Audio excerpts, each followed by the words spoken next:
देखो, ये तो एक कहावत सी चल गई कि आशीर्वाद दे दीजिए। अगर हमारे आशीर्वाद से या किसी महात्मा के आशीर्वाद से बात बनती तो कोई महात्मा किसी को साधन करने को नहीं कहता, वो आशीर्वाद ही दे देता। झंझट काहे को करते, घंटों भाव में लगे हुए, सीधे जाओ आशीर्वाद। ऐसे हुआ आया क्या कुछ तुम्हारे पास? जैसे लोग नहीं, वो केवल फिल्मों में दिखाते हैं। सही में नहीं होता, सही में कहीं नहीं होता, कहीं नहीं होता सही में। वो केवल फिल्मों में, पोस्टर में दिखाते हैं। पोस्टर में दिखाया कोई ज्योति निकली उनमें चली गई, वो केवल पोस्टर में मिलेगी और फिल्मों में मिलेगी। सही में उनके वचन के अनुसार चलो तो शक्ति मिलेगी, उनकी आज्ञा के अनुसार चलो तो शक्ति मिलेगी। अगर किसी के पैर छूने से, किसी के हाथ रखने से हमारा काम बन जाए तो हमें विश्व में कहीं तुम लिवा चलो, कहीं भी लिवा चलो।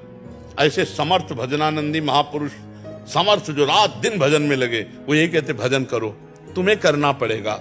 अगर तुमको दुखों से निवृत्ति तो तुम्हें कर्म करना पड़ेगा।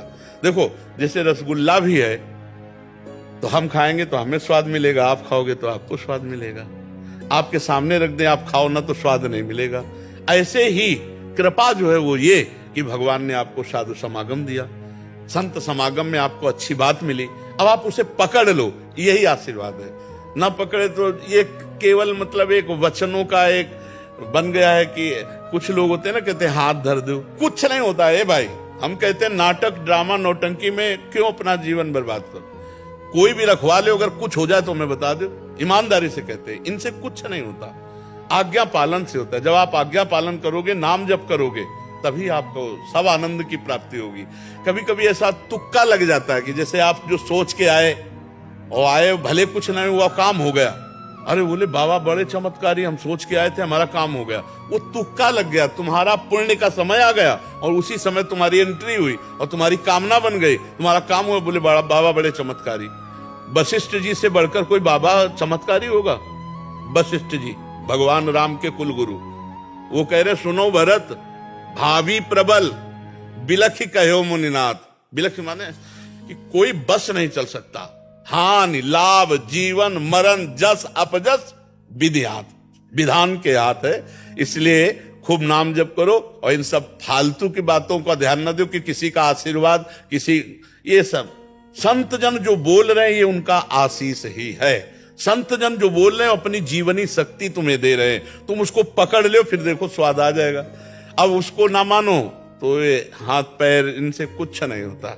ये सब एक सदाचार है। सदाचार माने एक व्यवहार है। सामने गए, प्रणाम किया, साष्टांग लौट गए, चरण छू लिए, उन्होंने हाथ रख दिया, एक सदाचार है। लेकिन इससे कोई हमें आध्यात्मिक शक्ति प्राप्त नहीं होगी। आध्यात्मिक शक्ति उनकी आज्ञा का पालन करने से हो। आज्ञा सम सुसाहिब सेवा, जो आज्ञा का पालन करे अपने आप कृपा होती चली जाएगी। ऐसा होने लगे ना तो भगवान सुषेण वैद्य को न बुलाकर झाड़ फूंक वाले को बुलाते, जब लक्ष्मण जी को वीरघात नहीं लगी थी। दशरथ जी को भगवान बचवा लेते ना। लेकिन भगवान पुत्र हैं, जो होना है वही होता है। इसलिए भ्रम में न रहो, किसी के आशीर्वाद की जरूरत आपको नहीं। आप राम राम कृष्ण कृष्ण जपो, आपका आशीर्वाद अपने आप घेर लेगा। अब देखो, फिर हम आपको समझा रहे, भगवान की जिस पर कृपा होती है उस पर सबकी कृपा होती है। जहां पर कृपा राम की हुई ता पर कृपा करे सब कोई। बिल्कुल अच्छे आदमी बनो, किसी के बुरे आचरणों में ना सहयोग दो, ना बुरा आचरण करो और नाम जप करो। अगर चारों तरफ से कृपा ना हो तो हमें बता देना, आनंद ही आनंद रहेगा। और ये तो एक व्यवहार मात्र है कि संतों से कहा जाता है कि आप हम पर कृपा कर दो, आप हमारे ऊपर हाथ रख दो, ये सब व्यवहार मात्र है।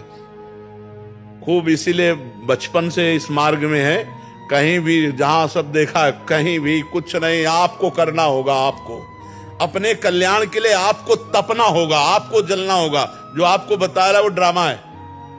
अगर कोई कह रहा है ना, अगर पैसे से हमारे पाप नष्ट होते हो, हमारा मंगल हो जाए, तो ये करोड़पति अरबपति जो खूब धनपति हैं, ये कभी मरे ना, ये कभी इनको बुखार ना आवे, जलते हैं अंदर। यही कृपा मान लो कि ये बातें सुनने को मिल रही, यही कृपा मान लो कि हमें सत्संग मिल रहा है। बस यही कृपा, बिनु हरि कृपा मिले नहीं संता।